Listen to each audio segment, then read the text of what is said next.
Bismillahirrahmanirrahim. Para santri, para murid, sugeng rahayu semua. Di video-video kemarin, aku guru sudah menerangkan banyak hal, terutama kita akan masuk tahun-tahun ke depan dalam keadaan yang sangat rumit, susah dan berat dalam perjalanan, terutama di negara Indonesia. Perjalanan ke depan paling tidak 8 tahun, banyak hal nanti yang akan dialami seluruh umat dan bangsa, khususnya di Indonesia. Mulai ekonomi, pangan, musibah dan bencana. Langkah-langkah apa yang harus kalian persiapkan demi keselamatanmu, keselamatan keluargamu, keselamatan anak-anak, dan keselamatan ekonomi terutama. Dan untuk diketahui untuk semua para murid dan santri, banyak kitab yang sudah ditulis oleh guru. Namun guru beberapa tahun dan bertahun-tahun belum sempat memberi penjelasan dan penjabaran yang lebih indah dan lebih mudah. Dengan keberadaan guru yang bertambah tua, semoga penjelasan-penjelasan melalui lewat media, lewat rekaman video ini sebagai acuan untuk menjalankan aktivitas dimanapun berada dan sampai di akhir zaman, agar semua yang menjalankan apa yang diajarkan guru menjadikan hasil untuk kehidupan yang selamat, yang lebih bahagia dan lebih mulia. Untuk di kesempatan hari ini, di Jumat Manis atau Jumat Legi pada tanggal 11 bulan 3 Maret 2002 Masehi, yang paling pokok untuk hari besok, minggu besok, bulan besok, dan tahun besok, nomor satu faktornya keselamatan tentang ekonomi. Ini yang paling sangat menentukan. Untuk membahas itu, di kitab sudah dibekali guru sejak tahun-tahun, karena santri sendiri dan murid tidak sempat belajar. Pada siang hari ini diurai oleh guru, semoga menjadi pemahaman dan untuk dijalankan. Coba diperhatikan di keterangan di layar ini. Ayo. Bismillah, ini adalah suatu ilmu yang sangat tinggi atau ilmu yang sangat akurat. Dalam penjelasan ini diterangkan guru. Di sini diberi judul oleh guru, namanya Catur Kamulyan. Catur Kamulyan disebut bahasa sekarang adalah catur itu 4, kamulyan adalah kesuksesan atau kemuliaan. Sukses dan mulia tidak sama. Sukses biasanya meliputi satu tujuan pokok. Satu contoh, sukses sebagai ayah, sukses sebagai ibu, sukses menjadi abri, sukses menjadi pejabat, sukses menjadi lurah. Sukses ekonomi beda. Yang dimaksud kemuliaan adalah meliputi dari mulai jasmani, rohani, artinya keluarga, akhirnya juga mulai jabatan sampai karir dan sampai harta. Artinya kemuliaan adalah jamak. Satu contoh, keluarga yang mulia artinya perilakunya bagus, kesehatannya terjaga, tidak mudah sakit, hartanya berlebihan. Itu yang disebut mulia. Setiap manusia mengharapkan itu semua, tapi banyak manusia yang tidak mengerti dan banyak hal-hal yang dilakukan tidak bermanfaat di dunia, terutama di negara Indonesia, karena banyaknya salah pemahaman sehingga tidak menghasilkan sesuai yang diharapkan manusia itu sendiri.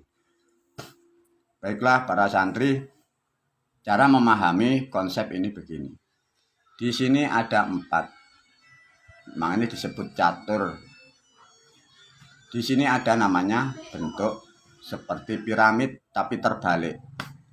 Dari bentuk piramid terbalik itu maknanya apa? Dimulai dari bawah menuju ke atas. Dimulai ini hari, bulan ini, tahun ini, untuk sampai ke depannya. Maksudnya begitu. Mengapa diterangkan oleh guru dari 4 sisi? Karena setiap manusia itu hidupnya tidak bisa lepas dari 4 sisi. Belakang, depan, kanan, kiri. Nah, makanya kalau ada teori, ada pemahaman 2 sisi atau 3 sisi atau sisi, tidak akan tercapai yang disebut kemuliaan. Kalau 1 sisi bisa disebut kesuksesan. 1 sisi satu gini. Sukses dalam bidang karir apa? Sisi lain tidak sukses. Ada juga orang tuanya berhasil jadi pejabat, tapi keluarganya tidak terurus, ekonominya tidak terurus. Nah, itu yang dimaksud, makanya sukses itu 1 sisi. Kalau kemuliaan harus 4 sisi. Nah, dari sisi-sisi itu mempunyai keterangan atau mempunyai yang dimaksud dan harus dilakukan. Satu contoh. Di sini kalian atau manusia mempunyai harapan. Harapan ini menyatu dari tubuh dan pikiran manusia. Makanya harapanku saya sebut ini sebagai kalian manusia. Lah, dari apa yang kalian sebagai manusia, perilaku karaktermu ini yang kalian harus pegang dan harus dilakukan sesuai program konsep ini. Satu contoh di sini ada sabar dan sareh. Ada jujur, budi luhur dan mengalah. Bahasa sederhananya di sini disebut bermoral atau berakhlak atau mengerti aturan dan peranatan. Ini konsep dasarnya di sini. Untuk mencapai kemuliaan tidak hanya dibutuhkan kesabaran, tidak hanya dibutuhkan kejujuran, tidak hanya budi luhur, dan tidak hanya mengalah. 4 ini harus dilakukan sebagai bentuk manifestasi dari perilaku yang 4 ini. Nah, inilah yang jadi kesalahan di negara Indonesia bertahun-tahun, sehingga masyarakatnya rusak, ekonominya hancur, negaranya sudah tidak jadi negara lagi. Satu contoh, di negara Indonesia sudah banyak orang yang melakukan sabar dan sareh. Di Indonesia juga banyak Mas Yan, meskipun pencuri, pembohong, pembual banyak, tapi masih ada orang-orang jujur. Orang berbudi luhur juga masih banyak. Orang yang mau mengalah pun juga banyak, meskipun jumlahnya tidak sebanyak yang kurang baik. Tapi mengapa ekonominya rusak, keluarganya porak-poranda? Karena ada kesalahan atau tidak mempunyai 4 prinsip ini. Makanya banyak orang, terutama saudara-saudara yang beragama, satu contoh Islam di Indonesia khususnya di Jawa, banyak umat-umat Islam itu yang merasa sudah sabar, sudah jujur. Tapi kenapa jadi orang miskin? Kenapa jadi orang susah? Karena orang beragama tidak dibekali ilmu. Problemnya di situ. Nah, dalam beragama tentang kekayaan atau kesuksesan, itu juga ada pemahaman yang salah. Satu contoh, dalam orang beragama diceritakan, diberi nasihat, katanya kaya dan miskin itu sudah kehendak Allah. Sehingga dengan pemahaman seperti itu, makanya otak itu diam karena sudah memasrahkan. Nah, sehingga untuk optimis maju tidak bisa. Coba ditelan lagi bahasa yang beredar, motivasi yang beredar, terutama di kalangan orang beragama Islam. Apa? Kaya dan miskin itu kehendak Allah. Maksudnya begini, yang dimaksud kaya dan miskin kehendak Allah itu dua sifat yang berlawanan. Satu contoh begini percontohannya, atas dan bawah. Ada atas, ada bawah. Itu kehendak siapa? Apakah itu kehendak Allah? Bukan. Itu namanya hukum alam. Lah kalau hukum alam kau katakan itu kehendak Allah, lah kan salah kaprah. Makanya ada atas, ada bawah, ada kaya, ada miskin. Itulah dunia, bukan kehendak Allah, bukan kehendak Tuhan. Sekarang diturunkan lagi pemahamannya, satu contoh. Ada jabatan direktur sama karyawan, secara hitung-hitungan materi, direktur pasti hartanya lebih banyak daripada karyawan dalam satu perusahaan itu. Apakah itu seperti itu dikehendaki oleh Allah? Bukan. Itu sistem kodrat keadaan. Kalau ditarik bawah dan atas, satu contoh, ada anak, ada bapak. Apa itu kehendak Tuhan, kehendak Allah? Tidak. Itu konsepnya alam. Bapak dikatakan atau orang tua itu atas, anak itu dinilai bawah. Itulah yang dimaksud kehendak Tuhan. Kakak sama adik, kakak dikatakan atas, adik dikatakan bawah. Siapa yang menghendaki itu? Apakah Tuhan menghendaki itu? Bukan, itu konsepnya alam. Ini harus dipahami betul-betul, memahami. Kalau ini tidak paham, mana kalian mendapatkan motivasi dari atas nama agama yang salah kaprah, sehingga pemikiran umat manusia itu rusak. Miskin dan kaya ditentukan oleh Allah. Ya memang satu contoh, bawah dan atas ditentukan Allah. Bolehlah kita mewakili bahasa itu. Didengarkan baik-baik bagi kalian yang susah ekonomi. Kalau toh memang miskin dan kaya itu kehendak Allah, tapi untuk dipahami bahasa ini, kalau memang miskin itu kehendak Allah, tapi kemiskinan itu bukan kehendak Tuhan, bukan kehendak Allah. Coba dipahami. Miskin mungkin kehendak Allah atau kehendak alam, tapi kemiskinan bukan kehendak Tuhan, bukan kehendak Allah. Itulah kehendak kebodohan. Karena masyarakat di Indonesia banyak mendapat pemahaman yang salah kaprah, itulah sehingga kalian jadi bodoh atau tidak mengerti, sehingga menjadilah negara atau lingkungan menjadi yang disebut kemiskinan. Nah, itu satu contoh. Semoga untuk dimengerti. Bahasa ini semoga dipakai untuk memahami dari apa yang kalian berharap tentang kemuliaan atau kekayaan. Miskin kodrat Tuhan, tapi kemiskinan kodrat manusia itu sendiri, memiskinkan dirimu sendiri. Ya gara-gara itu pemahaman yang salah kaprah itu, sehingga otak di Indonesia tidur, tidak bekerja karena meyakini sesuatu hal yang salah. Diterangkan lagi dari pemahaman agama-agama yang sudah tertulis, yang tertuang di dalam kitab-kitab yang beredar di Indonesia, terutama di agama Islam. Diterangkan di situ, rezeki ada yang mengatur. Nah, ini masalah lagi. Nah, diterangkan lagi dalam kitab yang mengatur, yang membagi rezeki, malaikat namanya Mikail. Nah, coba. Kalau manusia sudah mendapat pemahaman, motivasi seperti itu aneh bagaimana? Rusaklah kalian ekonomimu. Kalau ekonomi per individu, per keluarga, di Indonesia per keluarga rusak, ya rusak semua di negara. Nah, coba diulas lagi sama guru.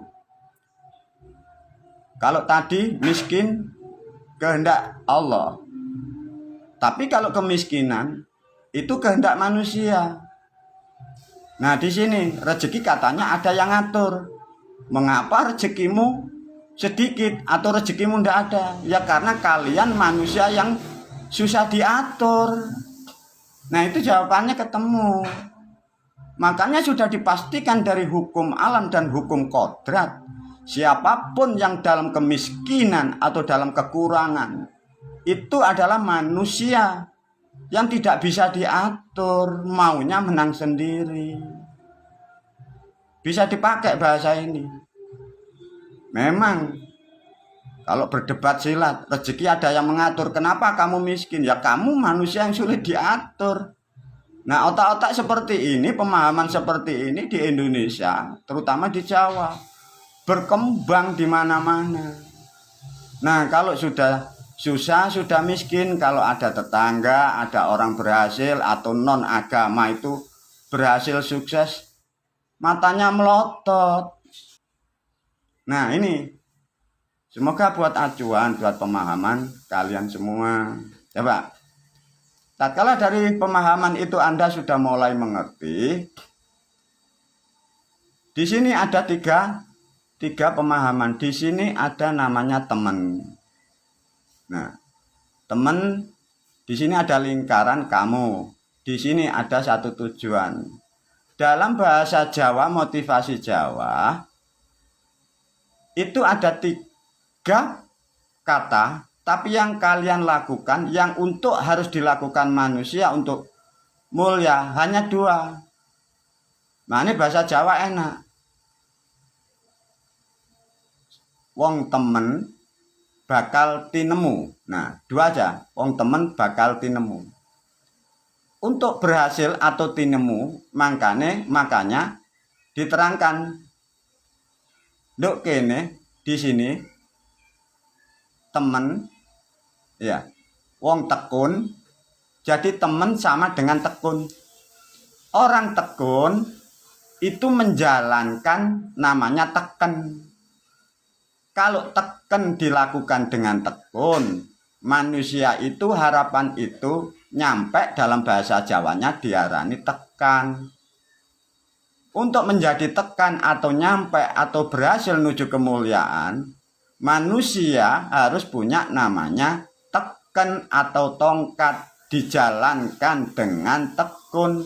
Bahasa agamanya istiqomah atau ajek. Lah yang dimaksud teken itu apa? Nah ini masyarakat tidak ngerti.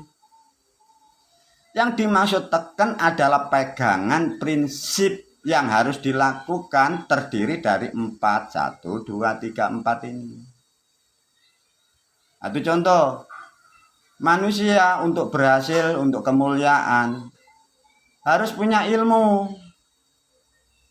Lah ilmu itu nanti luas. Ada ilmu perdagangan, ada ilmu rumah tangga, ada ilmu namanya teknik, ada namanya ilmu non teknik. Nah itu harus dipahami lah, masyarakat tidak ngerti.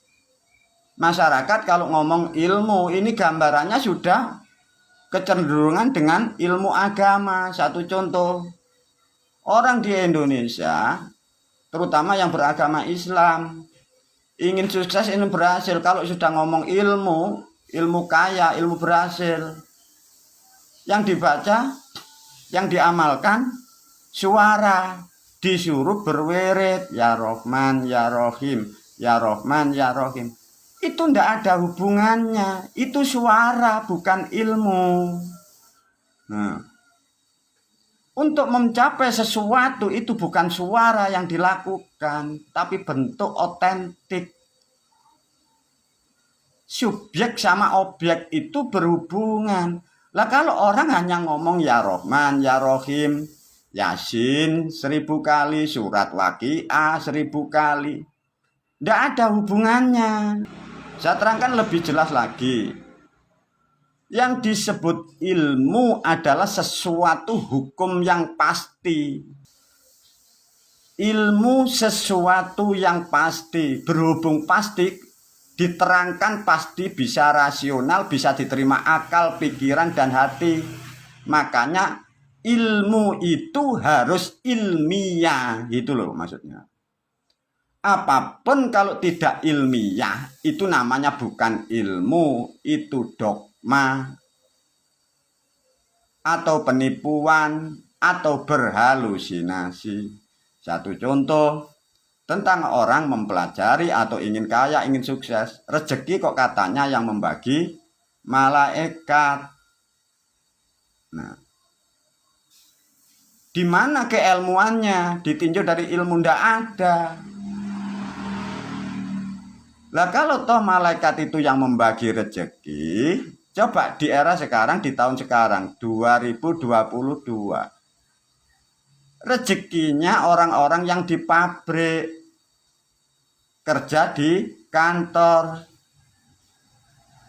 Rezeki berupa uang untuk kebutuhan keluarga. Yang menentukan itu UMR. Kalau ini kalian tidak sadar, kalian tidak mengerti, ya seperti di tahun sekarang ini. Kalian sudah jadi orang baik, kalian sudah orang jadi jujur. Ekonomi rusak. Nah, tatkala dari satu ilmu itu apa, makanya kalian harus cari ilmu. Udah, masuk yang nomor 2. Ada banyak orang berilmu karena ilmunya sudah bagus, kerjanya bagus, ilmu perdagangnya bagus. Kalau manusia itu bodoh dengan hitungan atau rasional, atau sekarang kalian bahasa mengatakan manajemen, ya tetap tidak bisa berhasil, tidak bisa sukses. Yang ketiga, ritual dan spiritual. Setiap manusia tidak bisa kalau ingin sukses kalian tanpa ritual, tanpa spiritual, karena 4 sisi ini harus dipenuhi. Nah, masyarakat sendiri kadang kalian tidak paham. Apa sih ritual, apa sih spiritual itu? Ini untuk informasi bagi masyarakat yang tidak mengerti tentang bahasa, terangkan dengan sangat mudah, dengan bahasa yang sangat sederhana, bahasa yang norak dan bahasa konyol. Spiritual itu bahasa atau motivasi atau penyemangat. Nah, itu loh. Kalau sudah dimotivasi, sudah mulai semangat, baru dilakukan namanya ritual. Jadi ritual adalah melakukan spiritnya. Dari spirit ini motivasi keterangan dilakukan dengan ritual. Lah ritual ini berhubungan dengan ilmu non-teknik. Makanya di situ ada pemahaman gaib atau ilmu metafisika. Makanya ada yang dibutuhkan minyak, ada yang dibutuhkan bunga-bunga wewangian, ada yang dibutuhkan kemenyan, ada yang dibutuhkan dupa, ada yang dibutuhkan tumpeng, ada yang dibutuhkan kambing untuk disembelih. Nah, itu ritualnya. Lah ritual itu harus mengacu kepada spiritualnya apa. Lah ini kalau salah ya memang tidak bisa. Satu contoh di dalam agama kita, agama Islam. Ada ritual sembelih kambing di bulan Dzulhijjah, bulan besar. Spiritualnya apa? Lah spiritualnya kok mau masuk surga lewat Shirathul Mustaqim, bagaikan jalan, rambut yang dibelah 7. Apa hubungannya? Itu ndak ada hubungannya. Makanya sesuatu yang salah kaprah. Spiritual dengan ritual yang tidak connect. Udah berapa ratus tahun manusia terpelosok dengan pemahaman yang salah. Umat sudah mengeluarkan uang, sudah mengharap janji dari Tuhan karena ada pemahaman yang salah. Tetap meskipun beli kambing, beli apapun, tetap kalian dalam keadaan susah. Karena tidak ada yang mengerti tentang pemahaman seperti ini. Nah, mengapa di dalam nenek moyang kita, di dalam kitab-kitab dulu, di dalam Islam yang aboge yang saya terangkan di video yang lain, harus memenuhi, makanya ada hari baik, hari kurang baik. Dalam bahasa keislaman disebut falak, dalam bahasa Jawa disebut ilmu pitung. Makanya kalau orang mau usaha, mau apapun, tidak mengerti hari baik, tidak mengerti tempat yang baik, waktu dan keadaan yang baik, ya hancur, tempatmu rusak. Kenapa? Segala sesuatu yang berada di dunia yang berhubungan dengan metafisika perputaran bumi itu ada titik-titik yang tertentu. Tidak semua kalian harus lakukan. Dilakukan sesuai dengan tujuan yang dimaksud. Makanya ada kapan mau nikah, kapan mau khitan sunat, kapan mau mendirikan rumah, kapan mau mendirikan bangunan, kapan mau memasukin rumah. Itu semua sebenarnya sudah dibekali oleh para moyangmu. Mengapa dibekali? Ya karena anak cucu, maksudnya nenek moyang, biar bisa selamat di dunia wal akhirah, tidak banyak kekurangan tentang ekonomi. Yang jadi masalah, sesuatu hal yang istimewa untuk mengatur kehidupanmu biar selamat di dunia wal akhirah, menjadikan negara yang adil dan makmur. Ajaran itu kau bantai sendiri, dibantai guru-gurumu sendiri. Katanya semua hari baik. Nah masalahnya di situ.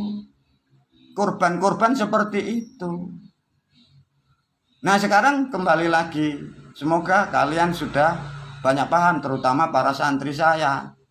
Bagi yang bukan santri saya, itu hak kalian mengikuti jejak-jejak itu. Karena ajaran saya khususkan untuk para santri dan murid dan keluarga saya. Untuk menyikapi para anak didik, para santri dan murid yang di sana. Mulai hari ini, bulan ini dan tahun ini nanti kita akan masuk ke zaman yang serba sulit.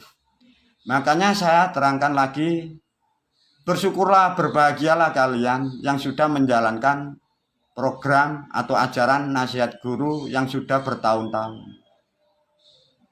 Dan saya sampaikan lagi kepada para santri murid. Tahun ke depan dan ke depan masih banyak halangan dan rintangan. Kalian kalau sudah tidak mau menjalankan atau malas, kalau kalian dalam kesusahan, kalau kalian dalam kekurangan ekonomi, aku selaku guru tidak bisa banyak membantu. Karena dari keilmuan yang akurat, para santri yang lainnya kalian atas nama malas, katanya dosa, katanya dilarang Tuhan, katanya dilarang Allah. Kalau kalian sudah jatuh miskin, Tuhanmu sendiri tidak bertanggung jawab, Allah tidak bertanggung jawab, nabimu tidak bertanggung jawab, kitabmu tidak bertanggung jawab, ustadz, kiai, gurumu, syekh, nabimu tidak mau bertanggung jawab. Makanya lantas gimana? Lah ini juga terjadi kepada bangsa atau umat negara yang ada di Indonesia. Nah, demikian untuk dikaji lebih dalam dan saya tekankan atau saya nasihati, saya ingatkan untuk santri-santri yang belum semangat, mau ndak mau, tidak ada pilihan lain untuk merubah kehidupanmu lebih maju, ekonomimu lebih kuat untuk menghadapi keadaan yang tidak baik ke depan ini. Untuk bahasa yang sudah saya tulis di sini, ini juga untuk dipahami sebagai motivasi. Sing temen bakal tinemu nyatani. Laku melaku nggawa dina, tekun teken bakal tekan tujuane. Siapapun engkau manusia akan nyampe kepada tujuanmu menjadi kenyataan. Cita-citamu, harapanmu akan menjadi kenyataan. Kalau 3 prinsip kalian pegangi, 4 konsep kalian jalankan. Laku melaku nggawa dina maksudnya apapun yang kalian lakukan, apapun kalian melakukan, pahami hari baik dan hari yang kurang baik. Tekun teken bakal tekan tujuannya, itulah motivasi yang kalian harus betul-betul pahami dan bisa untuk mengucapkan. Dari pemahaman sepintas ini, saya terangkan lagi di bawah, saya nasihati, saya beri kalimat-kalimat untuk bisa dihafalkan atau juga bisa dipahami. Muga gawa guna ilmuku marang seliramu kabeh, awal tumekan akhire. Apa yang dimaksud ini, guru? Ilmu yang aku ajarkan kepadamu, guru berharap bermanfaat kepada khususnya para santri, para murid. dan khususnya ke depan kepada anak cucu khususnya yang berada di Indonesia, mulai dilakukan sampai di akhir, sampai selama-lamanya. Dan semoga ini jadi perhatian dan untuk betul-betul dipahami. Rubahlah dirimu, tinggalkanlah sesuatu hal-hal yang tidak berguna, yang mengatasnamakan Tuhan. Semoga dari penjelasan ini membawa manfaat kepada kalian siapapun yang melihat dan mendengar. Dan sebagai orang-orang yang katanya di dalam pemerintahan, coba ini dipelajari, dikembangkan untuk kemaslahatan demi kekuatan ekonomi bangsa Indonesia. Sebenarnya kalau mau saya ceritakan 4 konsep inilah para santri, para jamaah, dan bangsa Indonesia. Dari 4 konsep inilah dulu yang dikembangkan kerajaan Majapahit. Makanya negara kita, nenek moyang kita, Majapahit menjadi negara yang makmur, menjadi negara yang disegani dunia, rakyatnya makan nyaman, apapun berkecukupan. Sebenarnya pada hakikatnya dari 4 konsep inilah, karena konsep 4 ini hilang, kitab-kitabnya dihancurkan oleh orang-orang terdahulu dari penjajah, itulah makanya bangsa Indonesia khususnya umat Islam yang ada di Jawa, kita menjadi manusia yang rusak, miskin,